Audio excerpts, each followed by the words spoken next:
Welcome to ME news. Anakapalli జిల్లా నర్సీపట్నం నియోజకవర్గం నర్సీపట్నంలోని ఓం శాంతి centre శారదానగర్లో ఉన్న ఓం శాంతి సెంటర్ నందు మహాశివరాత్రి సందర్భంగా 108 కలశాలతో శాంతి యాత్ర అమర్నాథ్ మంచు శివలింగ దర్శనం కల్పించడం జరుగుతుందని, అలాగే సర్వ శివలింగము సర్వ అభిషేకం ద్వారా పరమేశ్వర ఆశీర్వాదాలు పొందాలని ఈ సందర్భంగా కోరారు. ఇటువంటి మరిన్ని వార్తలు చూడడానికి ఈ న్యూస్ ఛానల్ సబ్స్క్రైబ్ చేయండి, లైక్ చేసి షేర్ చేయండి. Please subscribe to ME news.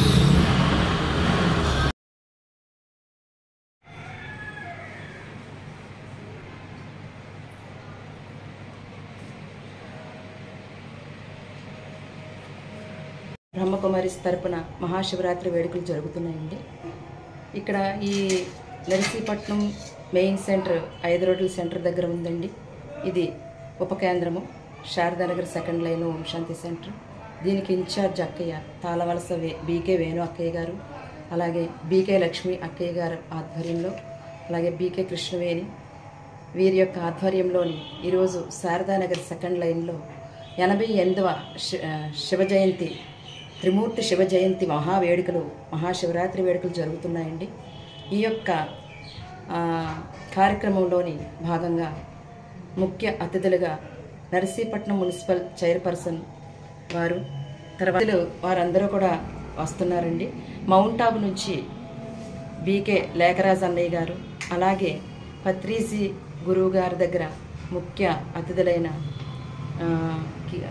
Madhavarao గారు, ఆయన రైటర్ అండి, ఆయన కూడా విచ్చేస్తున్నారు. తర్వాత ముఖ్య అతిథులుగా కూడా ఆరావళి పర్వతాల నుంచి 3 అన్నయ్యలు వస్తున్నారండి. ఈరోజు మహాశివరాత్రి సందర్భంగా సాయంత్రం 8వ తారీఖు సాయంత్రం 4 గంటల నుంచి 6:30 వరకు శారదానగర్ సెకండ్ లైన్లో కార్యక్రమం మొదలు అవుతుందండి, శాంతి యాత్ర.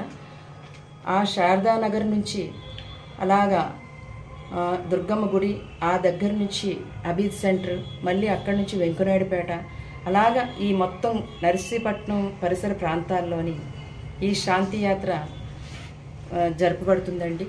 ఈ శాంతి యాత్ర చేయటం వల్ల ఈ గ్రామం మొత్తం అంతా కూడా ఆ పరమేశ్వరుడు యొక్క శాంతి వైబ్రేషన్స్ స్ప్రెడ్ అవుతాయండి. అలాగే ఈ కార్యక్రమం 6:30 వరకు జరిగి తిరిగి మళ్ళీ కార్యక్రమం ఎక్కడ జరుగుతుందో అక్కడికి రాబోతుంది.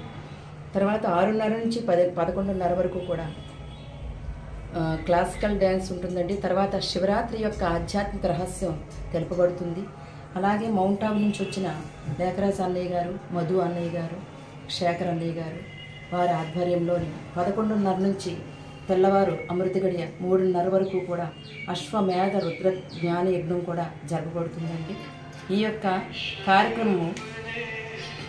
కార్యక్రమంలోని ముఖ్యంగా అమర్నాథ్లో ఉన్న మంచి శివలింగం ఇక్కడ దర్శనం చేసుకుంటున్నారండి ప్రతి ఒక్కరూ. అలాగే వరదాని శివలింగం కూడా ఇక్కడ దర్శనం ఉంటుందండి. తర్వాత ఎవరికి వారు స్వయం అభిషేకం చేసుకునే శివలింగ దర్శనం కూడా ఇక్కడ ప్రదర్శింపబడుతుందండి శివరాత్రి సందర్భంగా. అందుకే భక్తులందరూ కూడా ఇక్కడికి విచ్చేసి ఈ యొక్క మంచి పరమాత్ముడు ఇచ్చిన ఈ అవకాశాన్ని ప్రతి ఒక్కరూ వినియోగించుకోవాలనేసి కోరుకుంటున్నామండి. పరమేశ్వరుడు యొక్క జ్ఞానం తెలుసుకుని ఉన్న మాతలు అందరూ కూడా వస్తున్నారు. కలశాలు తల మీద పెట్టుకొని శాంతియాత్ర ఇంచుమించు 2000 మంది జనాలు ఈరోజు ఇక్కడికి రాబోతున్నారండి. వచ్చి ఈ శాంతియాత్ర జరపబడుతుంది. ఈ శాంతియాత్ర ఇక్కడ శారదానగర్ నుంచి మొదలుకొని అలా దుర్గమ్మ గుడి దగ్గర నుంచి వెంకనాయుడుపేట నుంచి తర్వాత అబీద్ సెంటర్, మళ్ళీ అక్కడి నుంచి ఇలా వెంకనాయుడుపేట నుంచి కార్యక్రమం దగ్గరికి రాబోతున్నారు.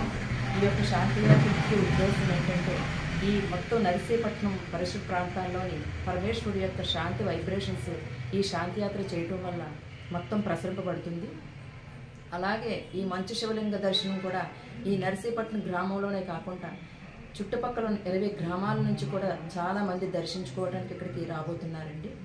అలాగే అశ్వమేధ రుద్రజ్ఞాన యజ్ఞం కూడా ఇక్కడ చేయబోతున్నారు.